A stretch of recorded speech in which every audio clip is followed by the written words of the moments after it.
Consider a bag containing 10 balls of which few are black balls. Probability that the bag contains exactly 3 black balls is 0.6 and exactly a bag containing exactly 1 black ball is 0.4. Now balls are drawn from the bag one at a time without replacement till all black balls have been drawn. Find the probability that this procedure would end at the 6th draw. ठीक है, अब देखते हैं।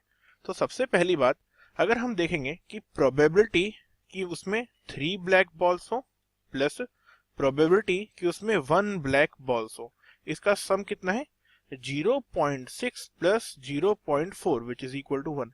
तो it means कि bag में या तो फिर 3 ब्लैक बॉल्स होंगी या फिर 1 ब्लैक बॉल्स होंगी, इसके अलावा और कोई केस पॉसिबल नहीं होगा। बट अब हमें क्या करना है, हमें ये भी गिवन है कि हमने 6 बॉल ड्रॉ करी है, तो 1 2 3 4 5 एंड 6। ओके, अब हमने 6 बॉल ड्रॉ करी है और हमें बताना है कि जो प्रोसीजर है ना वो 6th ड्रॉ में एंड हुआ है।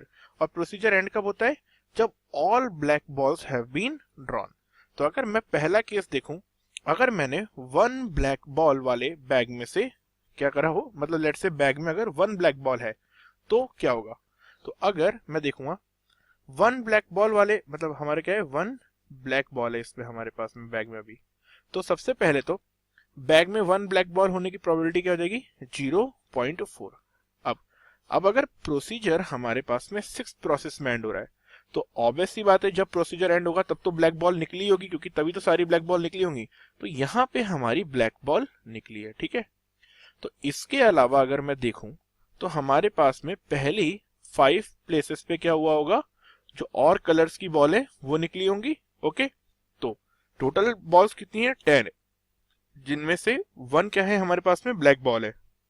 तो पहली प्लेस पे नॉन ब्लैक बॉल होने की प्रोबेबिलिटी इज 9/10। अब हम रिप्लेस नहीं कर रहे हैं, तो सेकंड केस में हमारे पास में कितनी ब्लैक बॉल्स बची हैं 8, तो ब्लैक के निकलने की प्रोबेबिलिटी हो जाएगी 8/9।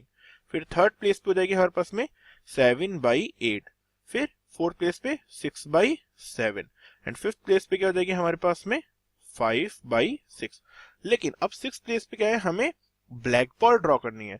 तो ब्लैक बॉल कितनी है 1 और टोटल बॉल्स कितनी बची है अभी हमारे पास में 5, तो जाएगा 1/5।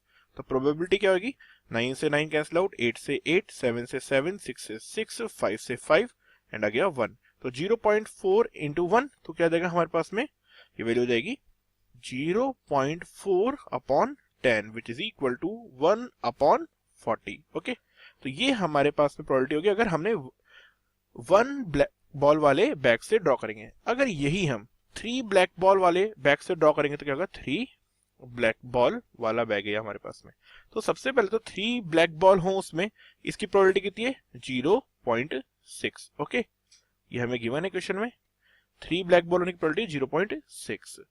अब अगेन क्या होगा, हमारे पास में एक चीज तो क्लियर है, हमारे पास में जो लास्ट ब्लैक बॉल ड्रॉ हुई होगी वो किस प्लेस पे हुई होगी 6th प्लेस पे। लेकिन इस केस में हमारे पास में 3 ब्लैक बॉल्स हैं, तो अगर मैं दोबारा से फिगर ड्रॉ करूं तो आएगा 1 2 3 4 5 6। तो लास्ट प्लेस पे तो हमारे पास में ब्लैक बॉल ड्रॉ हुई ही हुई है।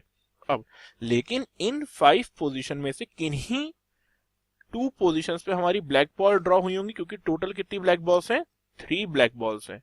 तो अगर मैं चाहूं तो 5 में से सबसे पहले मैंने कोई सी भी 2 प्लेसेस चूज कर ली जहां पे हमारे पास में ब्लैक बॉल ड्रॉ हुई होंगी, कर ली चूज। अब हमें एक चीज पता है, उन 2 प्लेसेस पे क्या होगा, ब्लैक बॉल के ड्रॉ होने की प्रोबेबिलिटी क्या होगी। सी, पहली जैसे अगर मान लो यहाँ पे हमारी ब्लैक बॉल निकली और यहाँ पे ब्लैक बॉल निकली, तो जब यहाँ पे ब्लैक बॉल निकली होगी तो हमारे पास में कितनी बॉल्स बची होंगी 3 ब्लैक बॉल, और जब यहां से निकली होगी तो एक तो निकल चुकी होगी, तो हमारे पास में बची होंगी 2। ठीक है, अब लास्ट ब्लैक बॉल निकलते टाइम हमारे पास में कितनी ब्लैक बॉल बची थी 1। अब उससे पहले अगर हम देखेंगे तो हमारे पास में नॉन कलर्स वाली बॉल्स कितनी है, वो है 7। ठीक है, तो पहले केस में जब हमारी नॉन ब्लैक बॉल निकली होगी तो कितने केसेस थे हमारे पास में 7, उसके बाद में फिर देन 6, देन 5, और लास्ट वाले केस में तो एक ही चॉइस थी जब ब्लैक बॉल निकली होगी हमारे पास में। तो मींस हमारे पास में 3 ब्लैक बॉल्स निकली हैं और 3 नॉन ब्लैक बॉल्स निकली हैं। और नीचे क्या होगा, पहले केस में हमारे पास में 10 choice, then 9, then 8, then 7, then 6 and then last में 1/5।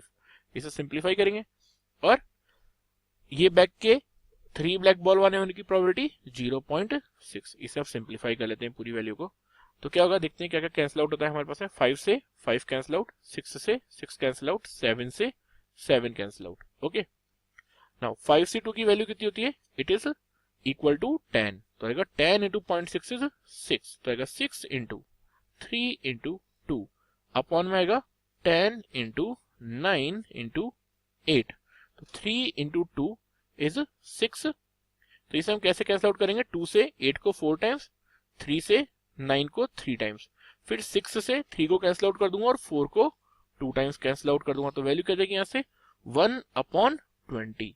तो पहले केस में हमारी प्रोबेबिलिटी कितनी थी 1/40 और दूसरे में ये हमारे पास में 1/20, तो ये पूरी प्रोबेबिलिटी आ गई हमारे पास में 3/40 के equal. So answer for this question is 3/40 की अगर 6 चांस में हमारी सारी ब्लैक बॉक्स निकलेगी, प्रोबेबिलिटी हो जाएगी 3/40।